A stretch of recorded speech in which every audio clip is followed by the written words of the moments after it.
one of my favorite artists I ever dealt with, probably was Boosie. Oh, Boosie. Shout out to Boosie. But Boosie and them guys, whenever I needed to pay some bills, whenever I need to pay some bills. Shout out to Boosie. Boosie said he pay bills. If you're live, subscribe. Man, look. Just look. This is what I want you to do. I want you to hit the subscribe button. That's if you got a YouTube page. If you like this interview, I want you to like it, and I kind of want you to share it because it's so special tonight. This interview right here, this finna have some people in the awe. This finna have some people like jealous. This is somebody. I always say this. I've been saying this for a minute. It's only two people that I call Big Daddy. As a man, you know what I'm saying? Just think about it as a man. Big Daddy Kane and Big Daddy Gaddy. As a man, you can't call nobody Big Daddy, but Big Daddy Gaddy. What's up, baby? What's going on? What's going on, brother? How you been doing, Pete? I'm good, man. I just want to tell you that I really appreciate you, and I just want to tell you, I want to tell you a story real quick, and because I'm finna get straight to into it. When I first came home, I needed a car so bad. You know what I'm saying? Everybody was like, I was asking people where can I get a car? This and they said, Gaddy. They said, your boy Gaddy. And I called Gaddy. I said, Gaddy, I ain't got no money really. He said, Pete, you got $500. I said, yes. Then what he said? He said, I'm gonna get you the best car on the lot. and I came there, and it was just the best car, and I really appreciate you. So appreciate you for that, Gaddy. What you been doing lately? What's going on? Man, I just been staying out of the way, man. I mean, work, go home, check on the fam, you know what I'm saying? Give me some rest and get up and do the same thing the next day, you know what I'm saying? I just stay out of the way, brother.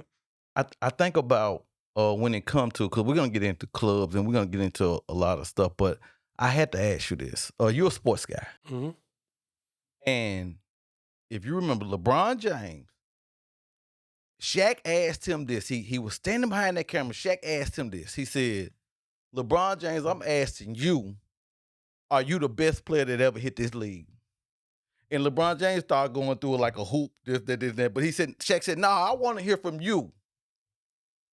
And so my question is to you, Gaddy. I want to hear from you. Are you the best club owner that ever hit Nashville? Hands down. I mean, no question. Man. Hey man, I'm the GOAT at this shit.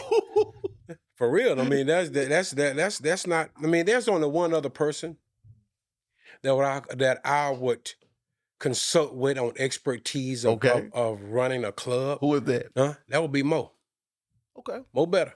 He's the only other person out there, you know what I'm saying, that I respect enough to step and talk to him about the business of the nightlife business. Wow. Well, this is what I want to say on that. I was on a phone call the other day, and it was about 4 or 5 of us, and them not even knowing you was coming to the show. I said, hey guys, I want to ask y'all a question. Actually, it's a text. I said, hey guys, I want to ask y'all a question. I said, who is the GOAT of club owners? And without a doubt, 2 or 3 of them text back in 2 seconds and said, Gaddy. You know what I'm saying? And so I just wanted to hear it out your mouth. And no shade to no other club owners. And I want to start with your football career. Like, from Mississippi, got the best barbecue sauce. If y'all want some barbecue sauce, you got to catch them. Go to that too. Oh, my goodness. Go to that too. Okay, so just playing football. What brought you to Nashville by playing football? The Arena League, Nashville Cats. I was kind of a journeyman in my with my career. I was out in L.A. Playing arena ball with the Anaheim Piranhas. Mm-hmm. And my mom wasn't doing too well during that time, and I just didn't feel like being out there anymore. And just, it was a godsend. Okay. That the arena team came to Nashville and they acquired my contract. And I was like, because I wanted to be closer to home anyway. Thanks. And Nashville is pretty much like 5 hours compared to being out on the West Coast. 36 hours. Yeah, exactly. So I mean, it was a no brainer. I mean, I took the contract and came right on to Nashville, and that was April the 9th, 1997. Wow. That's when I pulled up in Nashville, Tennessee. Tennessee. And like I said, I know you said just what made you pick Nashville is a little closer. And so playing arena football, what made you say, I'm finna do the red carpet? I'm so sad. Let's just start with the red carpet. What made you say, and this red carpet was one of the top clubs in Nashville, nobody could get with it. What made you start the red carpet, and what was the plan behind the red carpet? Well, when I retired from playing ball, I was like, what's next? What's next for Big Daddy? And just so happened, me and a good friend of mine I played ball with, James Barron. Okay. We was starting a promotional company called Everyday Entertainment. Okay. And we were just gonna throw parties at first. But with my knowledge in the club business, see, I started working in clubs when I was 15 years old. Okay, yeah, that's what I want to know. Like, where did it actually club I started start? working in clubs when I was like 15 years old. I'm saying I was always big for my age, and that's how I learned how to talk to people because I mean I was down in Mississippi, and I'm saying, and you might get a 30-30 pulled on you out from the bushes or something. I mean, if you step out of line So with that's the how wrong you person. knew how to handle. Oh, I Nashville. learned how to handle Okay. people at a young age. I mean, how to deal with certain situations. And so from there, I mean, I was doing part-time. I was working in clubs on and off during the off season. I mean, being security, I became head of security for Corey Harris down at Something Live down at Prentice Alley. Shout out to Something Live. Exactly. Yeah. So, and I had plenty of expertise in the club business. There was now the ownership part I did not have, but I did pretty much everything in the clubs. So I learned. And my experience of being a traveler, being around the world, I took everything that I saw and how people were running clubs around the nation, because I've just about been everywhere, and I brought it back to Nashville. Okay, yeah, facts. And so my ideas came from just being in all these different clubs around the country, and so I put it together. I said, what would work here in Nashville? And when we found that little subterranean spot over on West End, I put all my expertise in. I'm saying some of the things me and JB didn't agree upon. I said, trust me, brother, it's gonna work. Yeah. When you got that vision, you kind of, you know what I'm saying? My vision was like, no, and that's why I say I give Mo his props. Because Mo is the only person that we never got a chance to work together, that I would have loved to have done something with him. Yeah. You know what I'm saying? Before he retired and got out of the business. Man. Because I don't think nobody else could build a club better than me besides him. They could put them together. I wanted him to put one together and just let me run him over. You know what I'm saying? Because you about to fight with people too much. Well, and this is what I'm gonna say on that. And we're talking about your structure on the clubs. Like, how did you off the rip get the Titans and them type of people? Because they wasn't coming to upper echelons clubs and just the people that really. Because remember, you had the refrigerator right there, Crystals, and people was buying up the Crystals, like, give me all them, you know what I'm saying? So what was the plan on making sure you get the right people at your club like you did, the women and the ballers? But it didn't have to be just super high end, just clean. Yeah. You know what I'm saying? And you got to cater to people, you know what I'm saying? You got to give them a vision. I mean, they enjoyed the way I had the red carpet set up with the cooler, with the Moet and the Crystal and the Dome P, right there where you could see it. You know? and as I walked over there with the key, when somebody ordered a bottle of Crystal, I mean, it felt good to see me turn that Glock, you know what I'm saying, and hand that to the server, knowing that bottle's coming directly to you. You know what I mean? I mean, that was before the sparklers. I'm saying, I set the scene back then. Now everybody doing sparklers and signs, walking around their clubs with all that. Nah, we ain't had to do that. You know what I'm saying? We just showcase that bottle, baby. You know what I'm saying? That you finna spend $400-$500 on this bottle right here. Yeah. Man, folks want to see that. And this is the thing about it is, we was happy with it because I've always been one of your loyal customers. You know what I'm saying? We was happy with that. Yeah, even if it was just a $100 Moet bottle. I treated that person that buying that Moet bottle, I treated him just like I treated that guy buying that Crystal. Most definitely. And so, but What makes everybody want to come to where Gaddy's at? Well, Just what you think? What makes everybody want to come to like? I'm gonna treat you right. Gaddy. I'm gonna treat you right. I mean, my whole thing is great customer service Facts. and taking care of people and keeping people safe. I ran past the red carpet. I'm saying 615. Oh my goodness. Where we did, I would say probably 60 to 70 guys who that they were not mainstream yet. Mm-hmm. But we had a concert series going on where I worked with several different promoters around the city. Well, we would bring in top acts and guys who were about to hit it, huh? And people it just gravitated to something very big in the city. I mean, that Thursday night concert series we had going on at 615 oh my was goodness. like none other. It was like, okay, so and I'm going to 615 right now. You know, we was pissed when you kind of put red carpet on the back burner. Well, I had outgrown red carpet. I ain't gonna. My clientele was just way too big. I'm saying I couldn't fit the people in. My Saturday nights, I'm saying I had a line down the sidewalk. You know why I'm greedy? This is why I'm greedy, because I could get in there. Yeah. I think with me feeling like how I felt about it, because I didn't have no problem with getting in there. It don't matter if it's 1,000 people in here. If I saw you pee, you could use in. Come on, baby. Come on, brother. And so outgrowing red carpet, which you did, and then going to 615, as in going into business. Shout out to DJ. Yeah, my boy going DJ. into business with DJ. How did that come about, that whole relationship? Because DJ had Galaxy at one time. So how did that business, how did you guys say, because you want to work with mobile, how did you guys say, we going to work together? Well, that's an interesting thing of how that happened. Like I say, my lease is about to be up at the red carpet. I know I had outgrown my and the red carpet was lovely because as the late great Mel Waiters would say, the smaller the club, the bigger the party. And we had a great time up in there. Not every night it opened. We had a great time. Yeah, great times. But my clientele was so big at the time that I started searching, trying to find a building. Mm-hmm. And I come over the bridge coming from downtown, and I just happened to look down and saw, I think it was called the Trap back then. Mm-hmm. And I said, I don't remember them doing much of anything, so let me go ahead and talk to these guys. And DJ was already in the mix with the guys who owned the Trap.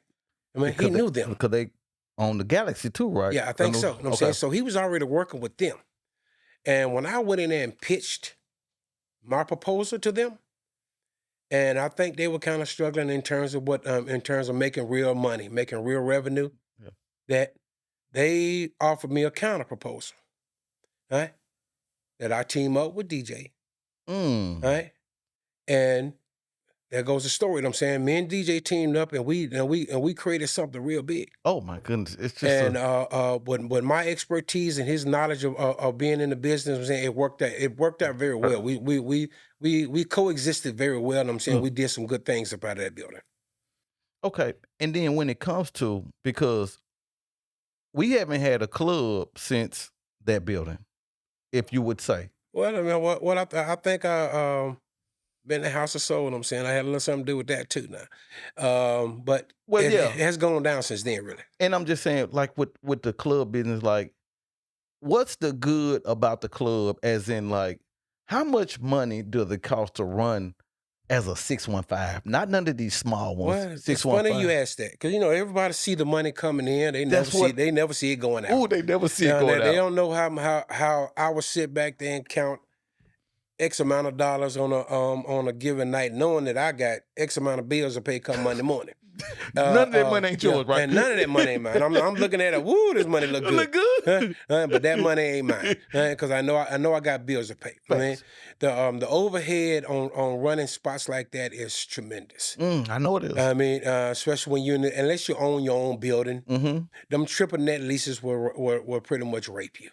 I mean, it's what I call sharecropping. Sharecropping. I mean, yeah, exactly. I mean, you're working to pay for somebody else. Yeah. But I did it well, and I'm saying, and I ain't saying that I wasn't able to. I couldn't live a good life, at the times with the clubs. I'm saying, but at the same time, I mean, it's a lot of money that just went from one hand to another. Yeah. And so, as again, I want to go back to this for a second before I go, because I want to talk about your son and stuff like that in football and what he's doing to follow your footsteps. But I was in the club that night when you proposed to your wife. And this is why I shout out to 615, formerly was Limelight. Because Gaddy and them used to do it was like a Wednesday or something. It was all the promoters and it was the club owners. My industry night. It was his industry night, and it was just like everything was free and just showing the love to the people that was helping the club grow. And we was in there one night having a good time, and next thing you know, they get like, I'm proposing tonight. It was on the screen. And I was happy because you was proposing, but I was more happy because I knew some bottles were gonna be popped. Yeah. You know what I'm saying? I was more happy because go what I said. I said, we for the propose. And it was just a great night. So what made you just say, I'm kind of done with the club, I'm gonna give it to my wife, and I'm gonna buy her dream house, and just I'm gonna do what I do? Yeah. Well, age. Yeah. Okay. With age comes wisdom. And being out, I did it all the way until like last year. I mean, the pandemic kind of really changed my outlook on being out. But before that, it's kind of like you kind of not gave up, but you just like I slowed down a whole lot. Yeah. I went strictly to bars. Okay. Because the bar scene was a little bit more laid back. Because people don't understand how many nights I walked around those clubs. You know what I'm saying? My butthole tight enough to cut a dime. No, just watching that choir, looking at my watch. I'm saying, oh man, we almost done. You know what I'm saying? Because I was a very stickler person on terms of keeping people safe. Yeah, most definitely. Man, there were times that I would hold like Homeland Security meetings with my security. You know what I'm saying? Trying to make sure that everything went right. Yeah. Because I never want nobody getting hurt on my watch. Most definitely. You know what I mean? Whether it be my parking lots, you know what I'm saying? Whether it be at my front door, whether it be inside the building. I mean, I was always trying to cross all the T's and dot all the I's to make sure that I'm saying that everybody went home. So it's closer. And I knew that if anything was going to happen, it usually happened like 30 minutes before I cut them lights on. You know what I'm saying? So now we on high alert. we on high alert for this last hour, you know what I'm saying? Because that's the drinking hour. That's when everybody's full of oil. You know what I mean? If they didn't start early, they came in. They ain't nobody ready to leave. Ain't nobody ready to leave. So you got to be on your P's and Q's to make sure that nobody is over intoxicated. I mean, you got to pay attention to the loud voices. You know what I mean? When somebody's starting to get a little upset with somebody else. Yeah. You know, and intervene Bar right closed, then. They can't get another drink. Yeah, intervene right then. You know what I'm saying? Squash it, shut it down. You know what I'm saying? Hey, man, it's time to go home. You ain't got to go home, but you got to get the hell up out of here. I mean, and just like that, I mean, people probably wouldn't even see me sometimes because I'm somewhere watching. I'm watching my crowd, and then I'll walk through. And then by the end of the night, I was very present, right? Because now I'm very watching everybody. Right, yeah. I'm trying to make sure that people get out of there. I mean, girls getting mad about who messing with who. You know what I mean? Guys getting upset. And I mean, we got to squash all this. And so even with those nights, because with your club being the high caliber as it was, so you got the Titans player, you got the celebrities, you got the young bucks, you got everybody in here. Like, I remember one night, Pacman just went off the clip. What happened that night with Pac? Man, I'm saying, don't put me in that P. No, we're going to say that for another story. Okay, we're going to say that for another story. Right? I mean, because, you know what I mean, I kind of squashed my beef with Pac. I don't know how he feel about me or what, I mean, but I thought we was good. And then I heard some rumors coming out of Atlanta that, I mean, I'm cool. Yeah, I'm cool with everybody. Shout out to Pacman. I'll be the villain in any situation anybody want to put me in because I'm cool with being who I am. I'm a laid back. I don't hold no grudges against nobody. Most definitely. I don't do anything bad to anybody. I mind my own business. But if there's anything anybody need, you know what I'm saying, I'll do anything I can for them. Most of them. So how do you hold your composure, Gaddy? Like I It's said, at hard. the end of the night, It's hard. It's hard. and because Uh, I done heard you go off a couple of times, but Oh, not as many times as you should. I'll go off on. I used to go off on my staff. Yeah. When I ran everybody out of the building about because I used to try to prep everybody before the night Most definitely. happened, and whatever Never was not there. Whenever something went wrong, whenever somebody didn't do what I had asked them to do, right? Then guess what? They heard it from me at the end of the night. When all the I never really went off on my staff In front of nobody. No. But when them lights came on and everybody was out the building, oh, they got their ass handed to them. Because it's that. But my employees, they respected me. They did. Right? And I made sure they were well compensated for what they did. But at the same time, if you did anything to jeopardize what we had going on, you know what I'm saying, you either got to go or you're going to learn from your mistakes. Because I'm going to tell you about yourself. And it's just how I ran my business. Most definitely. And so that's why I just, with me, just the journey with you, just seeing you run those club, I was like, man, y'all I tell everybody it's a really hard job.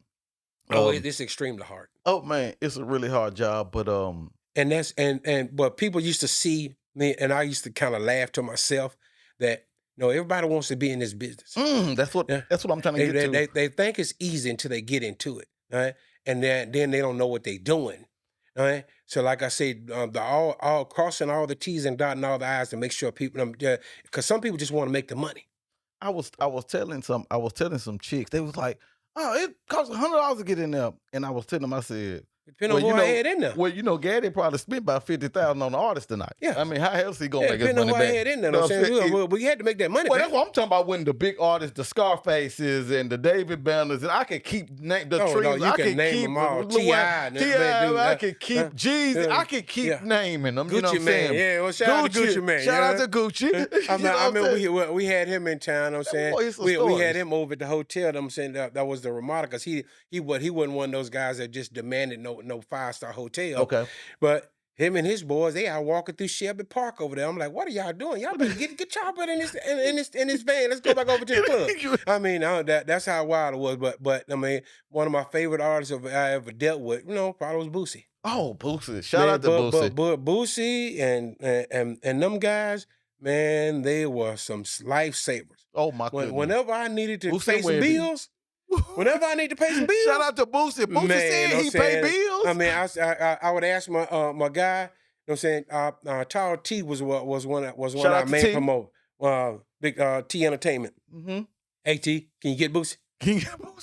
We got some bills to pay around here, man. Boosie come and break that check. Shout out to Boosie again for breaking that check, man. Yeah, Boosie was that's my guy, man. Yeah, I remember when you and Rambo and them had a little feud and they opened up a new club. Yeah. And Rambo started bringing all them they had Manny Shauna, Fresh. Manny Fresh. They had a nice little lineup that night. And guess what I did? Hey, I called Boosie. Boosie and Webby. I'll never forget that. Yeah, and we was at Boosie and Webby. Hey, you know what I'm saying? I put Boosie and Webby together and I called it the dynamic duo. I had and the thing was, I'm saying, Thursday nights was mine. Yeah. I mean, and everybody knew that. And they opened up that other club around the corner from me, you know what I'm saying?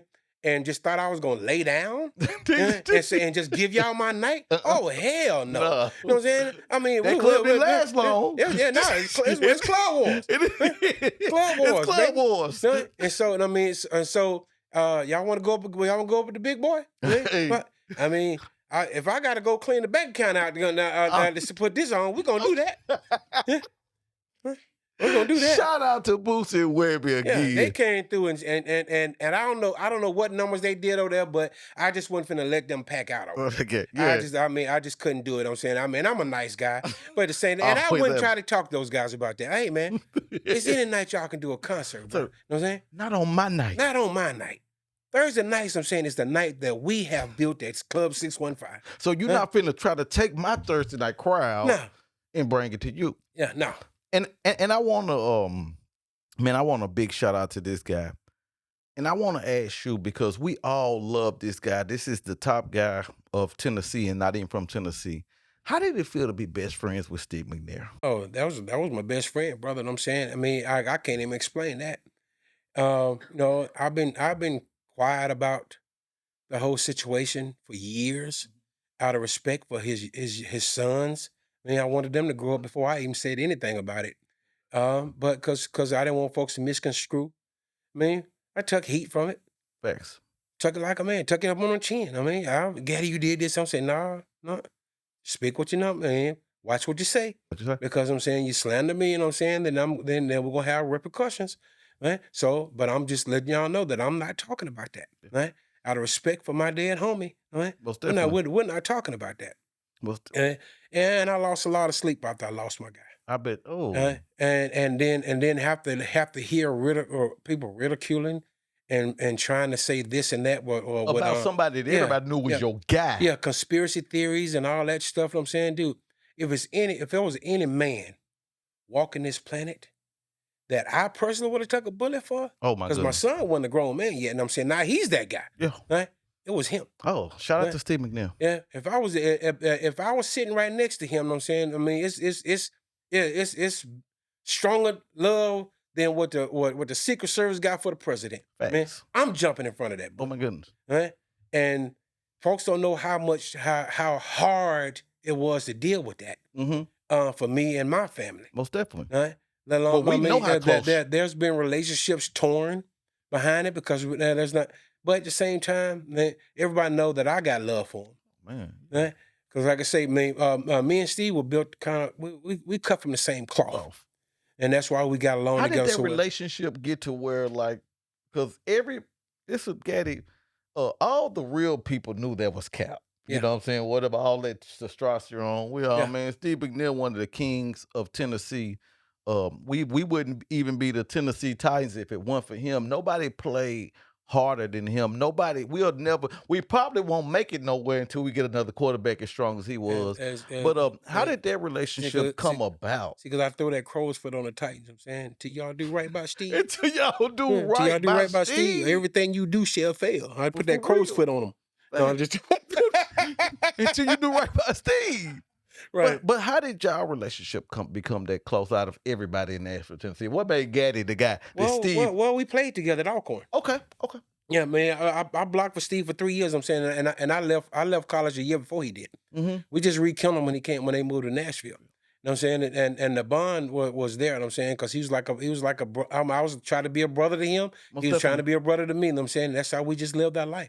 If there's anything he could, I mean, me getting a little older, taking on a wife, you know what I'm saying, and having my kids, you know what I'm saying, and me not being able to go out as much as I used to, you know what I'm saying, kind of dispersed a little bit, but for the most part, I mean, if he called my phone, I was there. Most definitely. Yeah. Most definitely. And then did you guys even ever talk about investments together? Or Yeah, most like, I definitely. know y'all had a lot of plans. Most You know what I'm definitely. saying? What Most was one definitely. of Steve's plans that nobody kind of knew about, just within something you know? Well, we was getting ready to start, as everybody know what I'm saying. We started the Gridiron Nines. Oh, I love Gridiron 9. You know what I'm saying? He We was still, cooking himself. That was that was me introducing Steve into the business world. Facts. And he really wanted, he loved what we had proposed to him. You know what I'm saying? Me and my boy Ray, that we had put together a plan of what we was gonna try to do. You know what I'm saying? And unfortunately, it didn't really take off. You know what I'm saying? Because I gave my percentage back to his wife. Most definitely. Oh, shout out. So it is what it was. So his wife and kids and stuff are good with you. The relationship is still there, and that's why, just to get that out there, all the testosterone, like, we know how the relationship was. Conspiracy theories, and that's just people just trying to make money. You know what I'm saying? And everybody that tried to make money off me talking to them, well, that wasn't happening. I wouldn't say, I ain't had nothing to say to you. And then trying to throw his wife in the, I mean, she called a lot of flack behind stuff that people don't understand what's going on. Yeah. And because they don't know, they want to come up with rumors and start, I mean, and it was nothing like that. In terms of that, I mean, it was a very unfortunate situation. Right? And everybody who loved him, you know what I'm saying? We grieved. Everybody who just thought they knew him, I think we still they just wanted to be a part of something and want to say some stuff. They didn't know what they was talking about. Right? But I let people talk. Facts. You can talk, say what you want to say when it's, I'm saying, I'm You all right. always have done that, though. Exactly. I'm all right with the man upstairs, the good Lord. I'm all right with Steve, you know what I'm saying? I pray to God he's down. He's looking at me right now, and I'm saying, along with my mother and everybody else I've lost over the years, you know what I'm saying?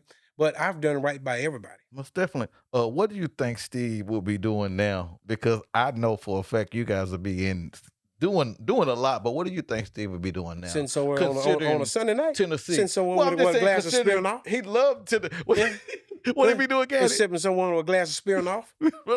And what makes those guys like Steve and the Titans fall in love with Tennessee like you did? Because you stay here.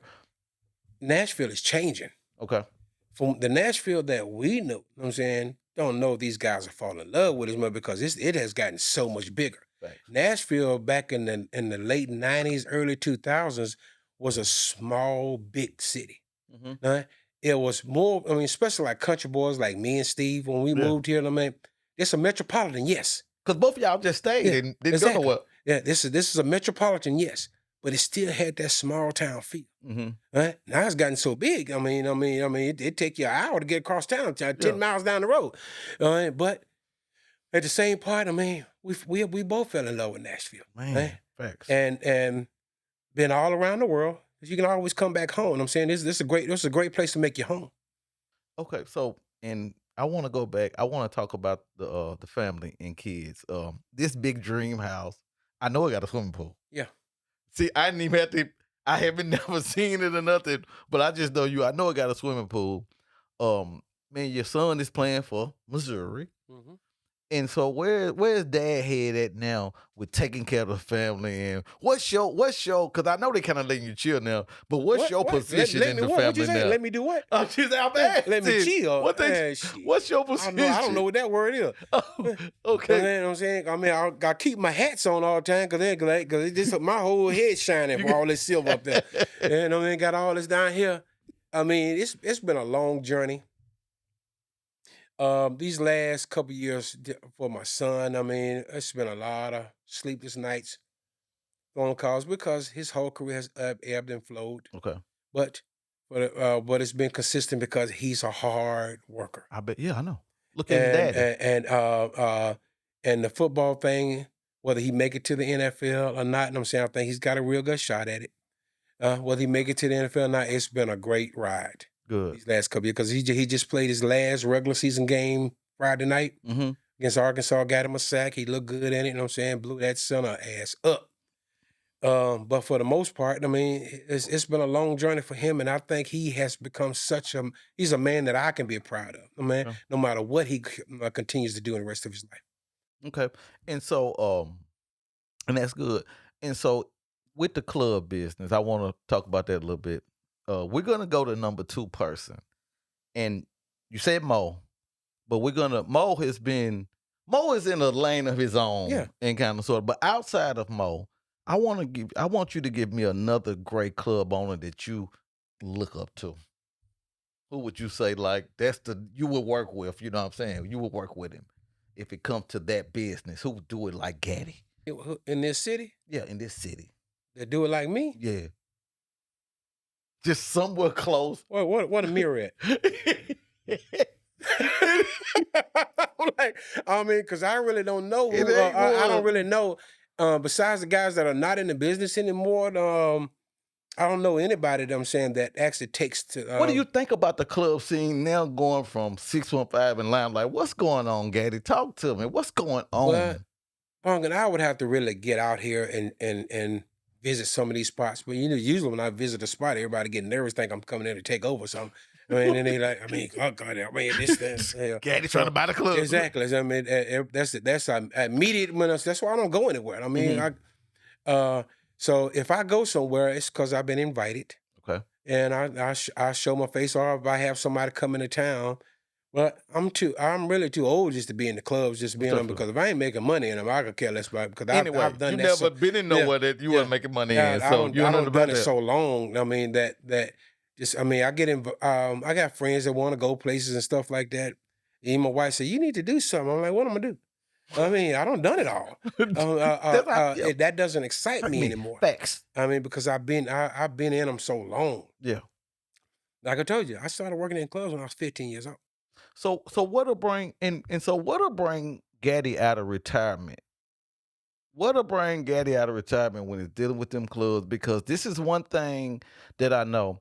If Gaddy's open up a club, they're gonna want to see Gaddy there.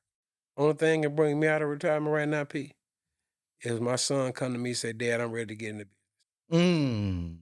If he's ready to get in the business, ready to start his own legacy, man, then I come out of retirement for him to show him how to get it done and do it right. Facts. And that's about it, because he grew up around it. But when he's ready to do it, I mean, that's the only time. Does he have any interest in it? Somewhat, you know what I'm saying? Right now, he's still focused on football. Oh, stay there. Yeah, exactly. Okay. So when he's done with all that, and he needs my expertise and my wife's expertise, I'm saying we here to give it to him. You know what I'm saying? And to help him become be the best that he can be at it. Yeah. I want y'all to encourage Gaddy with me. We need that Big Daddy Gaddy podcast. You know what I'm saying? We need, because we know you know sports, and man, we don't get to see you enough. The reason why I wanted you here, because we don't get to see or hear from you enough. You know what I'm saying? So you got a lot of people in the city. I come on, keep this quiet, because when they see you, they gonna be like, Gaddy on there. And so what's next for Gaddy? We want to encourage the podcast on you doing something on sports and educating on clubs and stuff. But in Gaddy's head right now, what's next for Gaddy?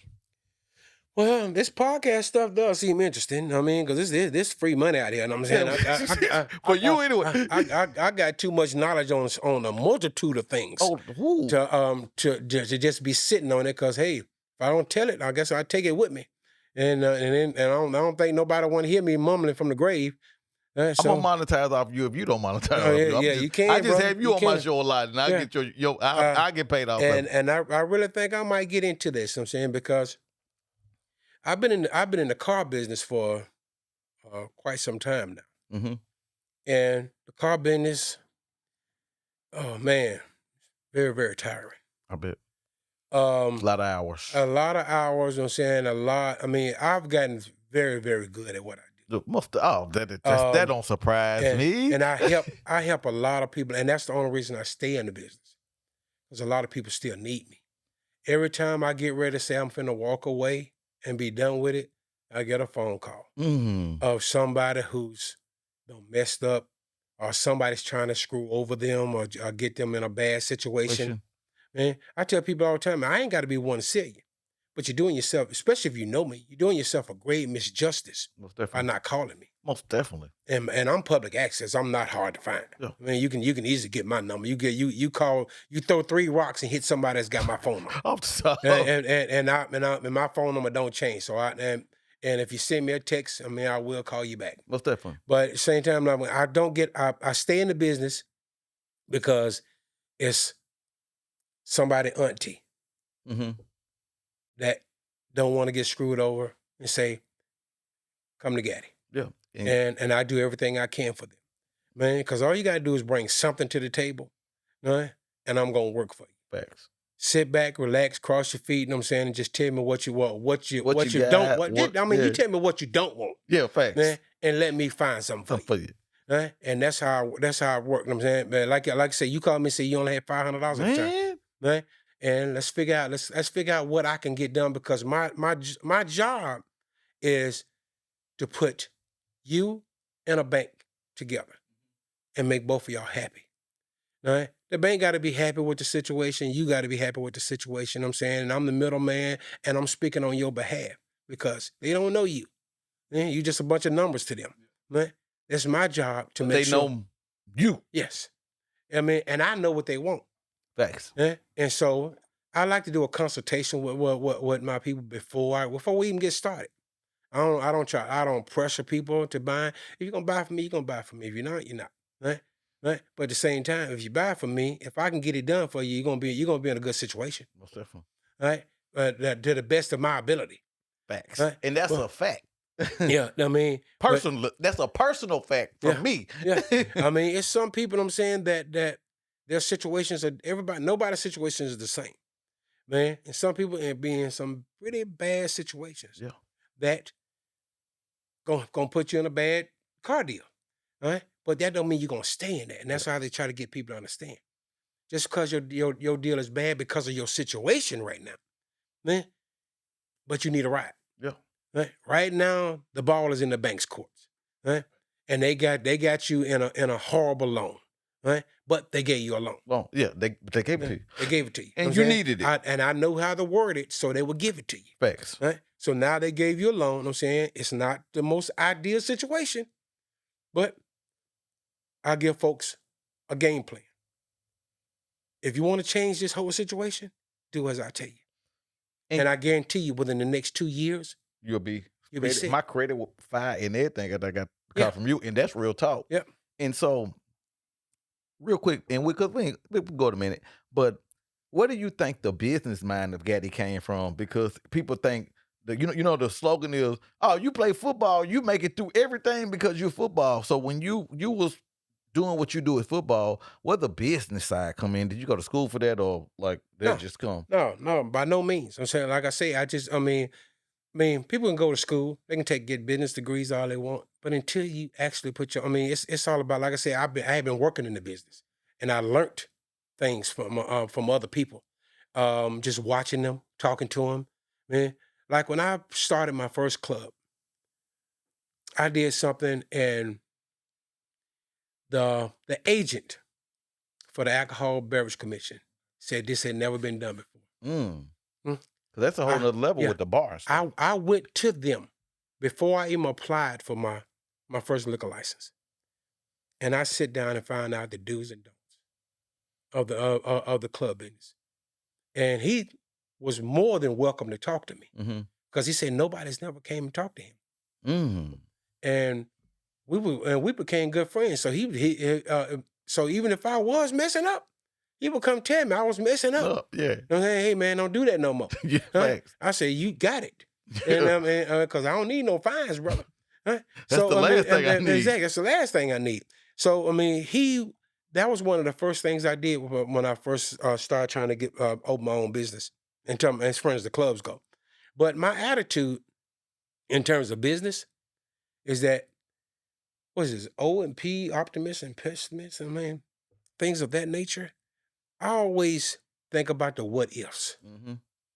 And I tried to build my businesses up around that. I'm like, if this could go wrong, if there's a chance of something going wrong, then it probably will. So I try to avoid that. Yeah. I try to make sure that I got that base covered. Yeah. Right? In case they go wrong, I already got that. I already got that covered. Right? And I could never worry about the things I couldn't control. But guess what? I tried to make sure that it was. I had a game plan for it when it did happen. Right? So I ain't got to go run through a wall or nothing, because now I don't messed up too bad. Yeah. But I was always prepared for things. Yeah. So business, you got to be prepared. Yeah, you got to be prepared. Ooh, you got to be prepared. So, man, look, man, we got a lot more for y'all. I'm not going to give y'all all we can give y'all, man. But again, I want to thank you, Gaddy, man, for coming on this show. It means so much to me. It puts me on another level. It puts me on another level with everybody, because they haven't heard from you, and you have heard from Gaddy from Cup, baby. If I'm You're done. Alive, subscribe. Can they give me some soda, man? I'm out of soda. No, I was just joking. Well, appreciate you, man. Thank you for coming through. You want to say anything to the people before you go? They ain't heard from you. If not, no, I appreciate y'all inviting me on. Like I say, when I got the call from you, and it was no hesitation in thought process. Thanks. I'm saying, P, you've been rocking with me for a long time. Most definitely. I mean, the average person had to call me. I'm saying, no, man, I'm cool. I'm watching football Sunday. I know for a fact. Exactly. I've been because you see, I barely threw anything on. I mean, I lay it right now. When you say we still good, I'm on the way, brother. I'm on the way. Yeah. And that's how people that have been good to me, I try to be good to them. You know what I'm saying, and if it's anything else I can do for you, man, I'm here for you, brother. As always, and so we have got the stamp that Gaddy is the best club owner in Nashville that Nashville have ever seen. Name another. Name another. I can't.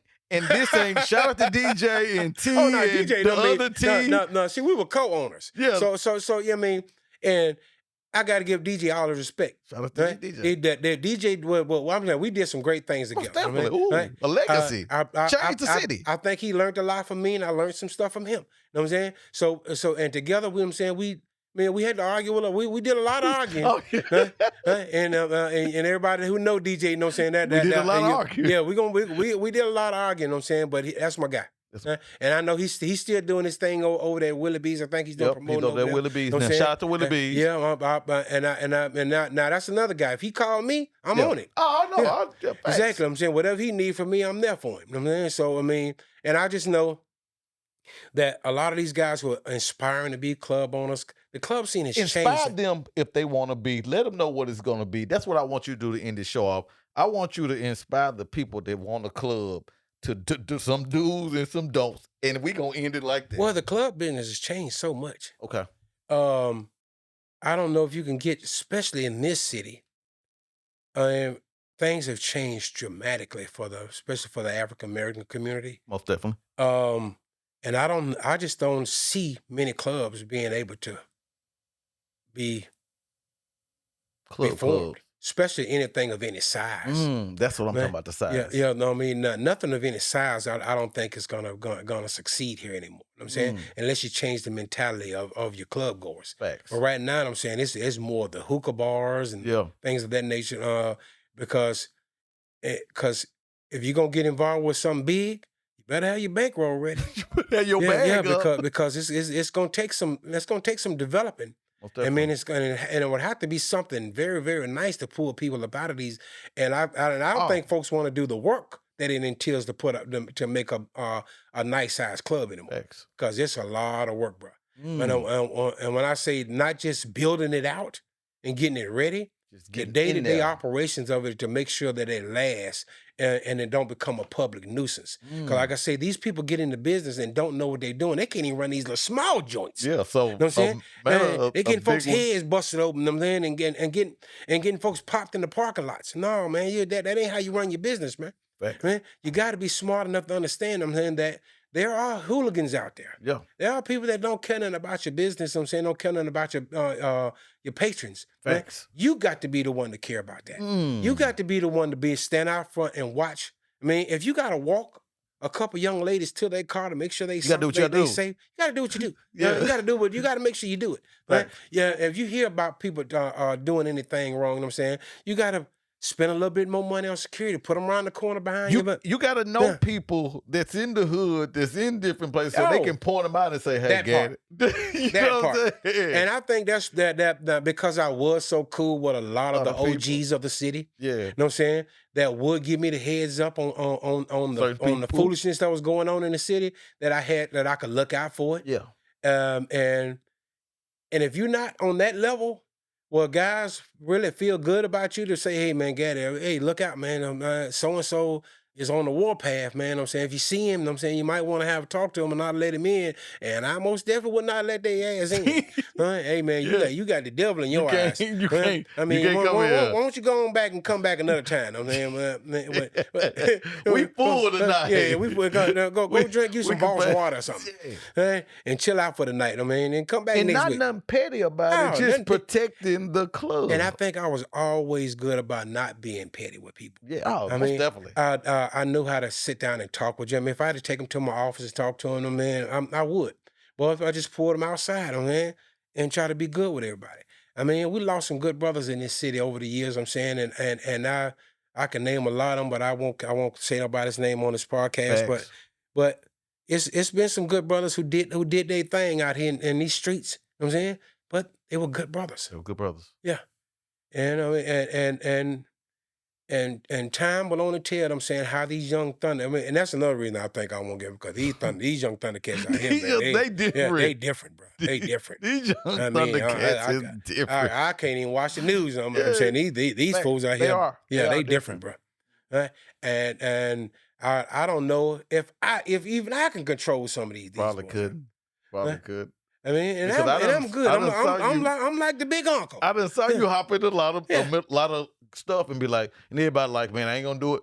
This is the one thing I respect about a lot of club owners like you. They can be like, man, I ain't gonna do it because Gaddy Club, but when you leave here, I'm gonna get you. You know what I'm saying? Oh yeah. And so, like I said, man, we appreciate you again, Gaddy, for coming, man. This was a bomb. This was a blast. If you're alive, subscribe. We love you and we out of here.